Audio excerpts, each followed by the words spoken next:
Hey everybody, I'm Chef Tom with atbbq.com, and this is Chipotle Grilled Corn Puree.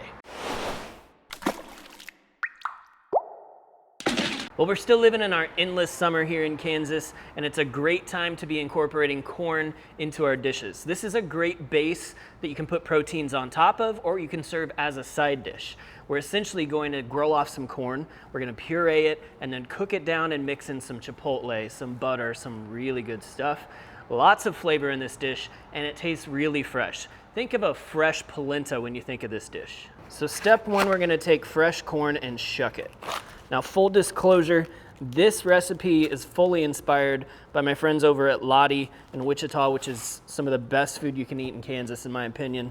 I went there for dinner the other night. I had this recipe nailed down, and they totally changed my mind on how I wanted to present it. So we're gonna use the same technique that the chefs over there use to produce their corn puree. We're grilling off the corn on the Yoder Smoker's YS640S pellet grill.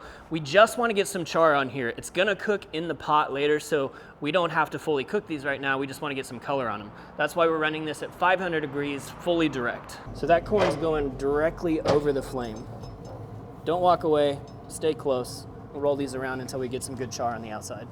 So this is the kind of color that we're looking for right here. We're just gonna round that out on all sides. The corn's cooled enough to handle now, so we're gonna slice the kernels off, and then we'll get these into the food processor. Get all those kernels loaded up, and then I don't want to waste any of this starchy goodness out of the cob, because that's gonna help thicken this puree. So we'll just give these cobs a quick scrape. Next, we're gonna add some chipotles and adobo. You can do as much or as little as you like, just depending on what kind of spice level you like. I usually go about 3 or 4 tablespoons. That's been a good spot for me. But that's gonna add some really nice smokiness as well as a little bit of heat.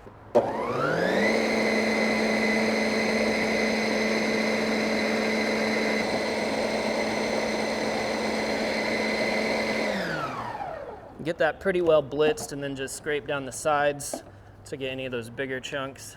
This is gonna have texture because of that corn kernel. It's definitely gonna have some texture, but we're gonna try and get it kind of smooth from here.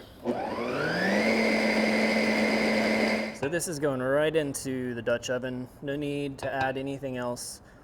The liquid inside the corn is going to cook out a little bit, and we're just gonna reduce that down until this is nice and creamy and add the rest of our ingredients. So as this is heating up, we're gonna throw in about 1 tablespoon of our Cattleman's Roadhouse, which has got a nice like Southwest flair to it. It's essentially a brisket rub, but it's also got some cumin and some chipotle in there. So while that's cooking down, we're gonna zest a lime here. Also gonna get the juice from this. We'll take all of each.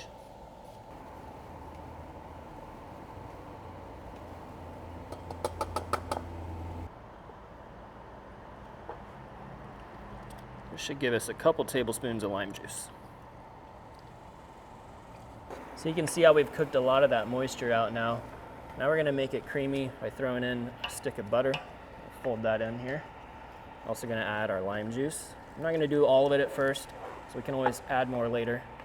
Throw in that lime zest. About 1 tablespoon of wildflower honey.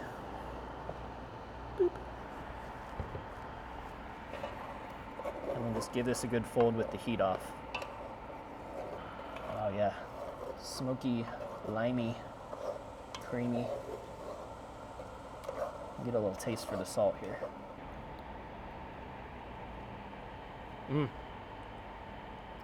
Creamy for sure, but still has the texture.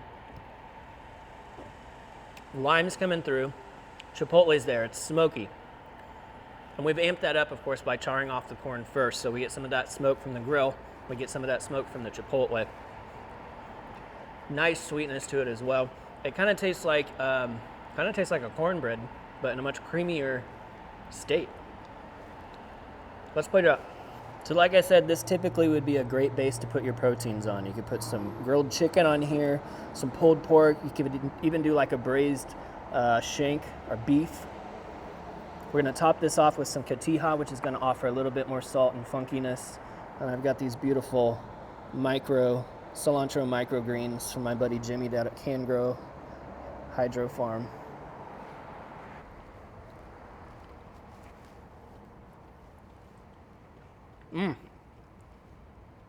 That cotija really makes it.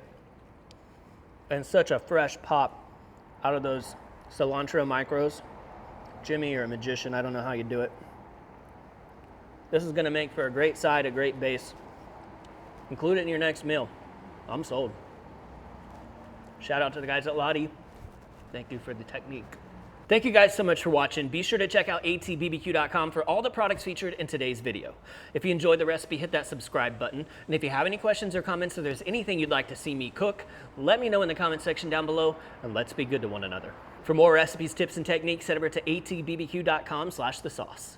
All things barbecue, where barbecue legends are made.